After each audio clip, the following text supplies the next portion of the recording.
Adjon az Isten szebb jövőt. Hi, we are sitting here in the Council of Europe main building, and we are having a discussion or conversation about the traditional national minorities. I have two kind colleagues of the Parliamentary Assembly of Council of Europe sitting behind me, and I'm really glad to see them here, and they were inclined to distribute their views about the importance of traditional minorities. So first of all, I would like you to introduce yourselves in short, and after I would like to ask your opinion on how the Andorran model and how the Scottish model works in the everyday life, which are really important models in Europe. So first of all, I would like to introduce Ms. Marichel Mato from Andorra, the Andorran Parliament, member of Andorran delegation. I would like you to introduce yourself in short. Where are you from, and which is your activity? So I'm coming from Andorra, as Mr. Gaudi-Nagy said to you. I'm MP for just a few months because we ran election just 1 year ago.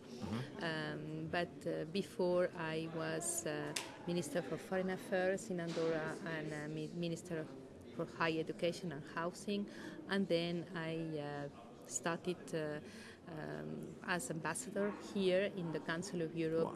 Wow. That was 17 years old ago. So you are well trained in the affairs of the Council of Europe, yes, and the foreign affairs. Yes. So I'm coming from not very typical country, so it's very atypical country, which is a small country. We are one of the smallest countries in Europe, but nevertheless we have a very different population because we have more than 80 different nationalities living in 464 square kilometers. So we are living peaceful, but one of our some curiosities is that the Andorrans are one of the minorities.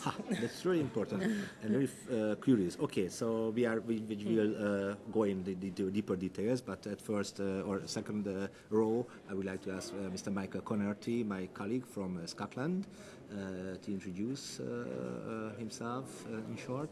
Thank you very much, Gaudi, an excellent Scottish name, the Gaudis. But I'm Michael Connerty. I've been a member of the UK Parliament from a Scottish constituency for 20 years in May.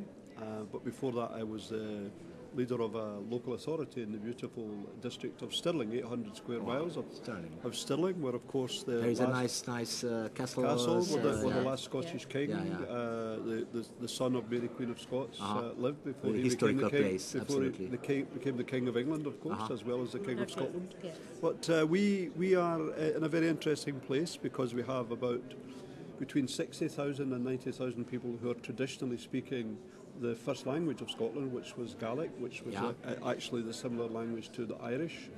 And as I've said before, interesting because Scoti were in fact an invading tribe from Ireland. And Scotland is the land that in fact is run by the people who invaded it many years ago. But we're going through a very interesting position because there's an aspiration for more power for the Scottish Parliament, and we have a bill before the Parliament at the moment. But in the period, probably for the last 30 years since I've been in elected politics, more and more interest has been played in how to sustain and advance the traditional first language of Scotland. Because many people have lost their tongue as they've come to the urban areas. And now there's quite a movement to fund television in Gaelic, to fund books in Gaelic, and to have people taught in Gaelic, in a similar way to the Welsh. So it's of interest between the culture and the politics of demand for more power or even independence against having a minority in our own country who have for many years not been given their proper support from the government even of Scotland in the past.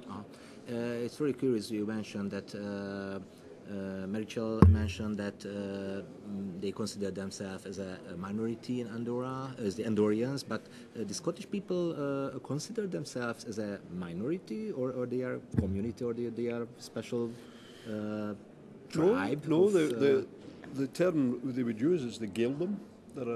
That's the area in Scotland, in the Western Isles and the most Highland parts, where people would speak Gaelic as their first language, but they speak also English. Yeah. And that has been, I say, a diminishing number of people because of the policies in the past, even of the Scottish office, which was part of the UK government, regardless of which party, that they discouraged the use of the Gaelic language on the mainland. And when I was, for example, 30 years ago, the leader of the council in Stirling District, in the north, people would tell me stories that they were punished by the teacher for speaking the Gaelic language in the playground. And now this has been reversed, and in that very same town, they have a nursery and a primary school where the children and the teachers speak Gaelic as their first language. That's important. And what's your idea about that, Marichal? I think that language is something that we are working a lot because with the immigration, usually our mother tongue is Catalan. And the official language in Andorra, there's only one official language, which is Catalan. But because of the immigration, we had a lot of people speaking Spanish or Portuguese, and now we are really fighting a lot to impose people to speak in Catalan. We have also we are focusing primary school, secondary school, and then even a university since the beginnings of the 90s. We just to promote, and then we promote also to learn Catalan in just all the enterprises and all the businesses with free courses which are subventioned by the government, because it's really very important for us. So we are working in that sense hand by hand with our Catalan neighbors. The Catalonia is the neighboring state. Yes, and Catalonia, and they help us a lot in that sense, and because. As you told you, in our Catalan neighbors had also a lot of problems during the Franco's dictatorship. They couldn't speak their language. They were punished.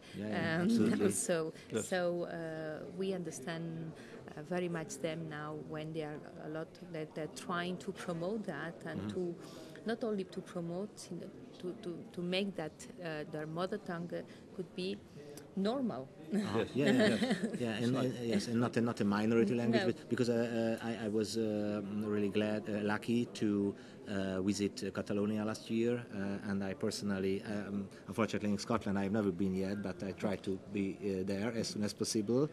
You must come and get your tartan.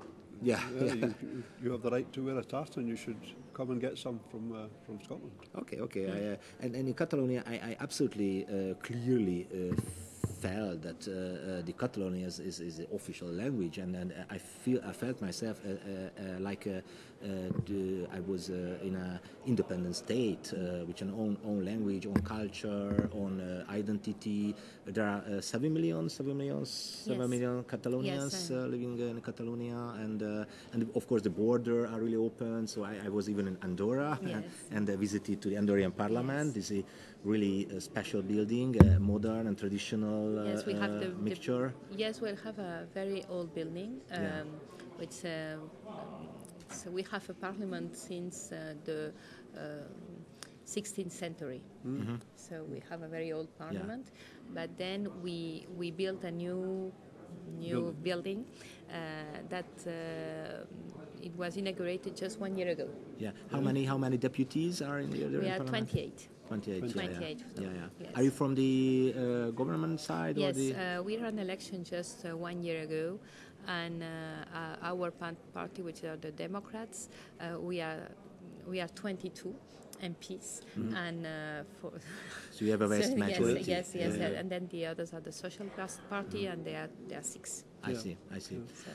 What are the main issues in Scotland for the Scottish people, which is really often simplified, that one of the Scottish people would like to be independent or would like to live together within the frame of UK, but as a autonomous region? Well, we would hope to have that conclusion reached in a referendum, but I'm from the Labour Party, and at one time we were both the government in London and the government in Scotland, but we're now the government not in England, and we're not the government in Scotland either. Yeah. But the reality is that the party of power, the Scottish National Party, only 20% of the people who had the right to vote voted for their party, because it was not a particularly big turnout for the election. What could be the reason for that? So the people are not so hankering after that, or they feel themselves comfortable within the frame of I think UK, people, yes, I think but there was a general apathy also, because it was as if the compact with the government about which brought, I wouldn't say great prosperity, but it brought inflated idea of what your possessions were worth. But then when the banks imploded, everyone realised that the compact or the agreement wasn't being carried out, and so there was an apathy. But you have two different problems in Scotland. You have one where, for those of us who believe in devolution, that the level of power that the local parliament can handle is the amount that you should give them. This is the subsidiarity. Subsidiarity and devolution, and we in fact are bringing through the UK Parliament a bill after an inquiry that will give 1/3 of the raising of income to the Scottish Parliament. 1/3 of its That's own really income, important. So third part of the total income of Scotland. And at the moment, it all comes from a direct grant, block grant, based upon a formula called the Barnett formula, which is actually very beneficial to Scotland. My wife was a director of education. She had several £1,000s more per pupil than when she was a director of education in the south of England. So it's to balance out the fact that the UK economy concentrates in the southeast of England, in reality around about London. But the other question is about whether that Scottish culture requires to be independent to flourish, or whether, as we believe and have always believed, that the Scottish culture should be concentrated on, because it's the pride and power of your culture that makes you different, but without being separate. And I think that's the point. And the point for your own country, which has countrymen not living within your own borders, the governments in the countries in which they live should respect that fact. Like we try to now make up for the terrible things that were done to the Gaelic people, the people of the old culture, by giving, some would say, disproportionate amounts of support, but for many years they were denied any support.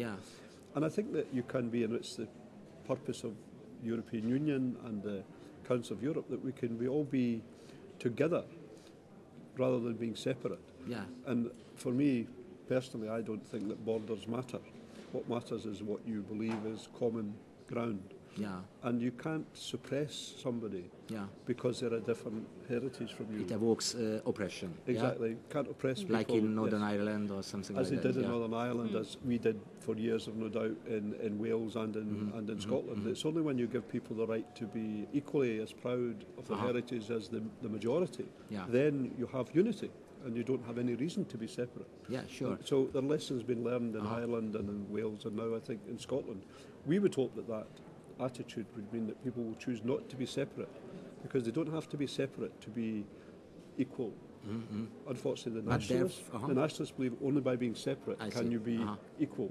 But to be in the UK, for example, it doesn't mean, or to be in Andorra, doesn't mean that you have to be neutral, or have to be flexible. You have to struggle for your rights. So I think that's the most important message for every traditional national minority, national community, like settlers, Seke people who has this kind of special symbol. They are living in Romania, 700,000 people, and they have an autonomous status, but they would like to gain this status, but Romania denies. absolutely. Which is preferred in Catalonia as an operating model, or in South Tyrol. Yes. I think the struggle is very important because the majority doesn't give rights without the claim, without the demand. Yes, I think that's. I think that. What's your opinion? Yes, in our sense, we have to, and we are working on that. We want to link nationality with identity. And not to link it to economic rights, because for us economic rights are equal for everyone. It depends of it not depends on your nationality, because we are in Europe and now we think that we are in freedom of persons and we have to have the same opportunities for working or having the economic rights wherever we are or wherever we live. But there is another level. But the dimension of nationality, it's an identity dimension, and that's why we want to focus and to work on that. And that means, to assume our heritage, common heritage, the language, and also to be inclusive, not to be separate. No, I think that's it. We don't have maybe the same sense of loss as your population who were Bulgarian but now living in the Romanian of land, course. Hungary lost 3.5 million people with the Trianon Treaty in 1920. Yes. But there is a really important. Finally, I would like to ask your opinion about this really important resolution of national sovereignty and statehood in contemporary international law. The need for clarification. This report was prepared by Ms. Schuster, and we decided for a resolution last October, 1832, which is about in order to avoid conflicts between nations, between national communities living in another state, the member state should ensure the highest level of rights, for example, the autonomy. And so, do you think it's an important issue? I think that is something that I think it's an interesting issue, because you have to promote people can live together in the same state, even if their cultural heritage is different, even if their language are different. If they are there for a long time, you cannot say to them, now please leave, because I want more space for myself. I think that this particular report focus on that we are able to live together in the same area, even though if we are not in the same, we don't have the same identity, but we have to have the same equal opportunities for living there. Yeah, that's important. With the same equal rights. Yes, equal rights. Equal rights. There's no second-class citizenship can be accepted. The citizenship is one. Yeah. And then you have your own nationality, your own behavior, your own, language, if you want. Yeah.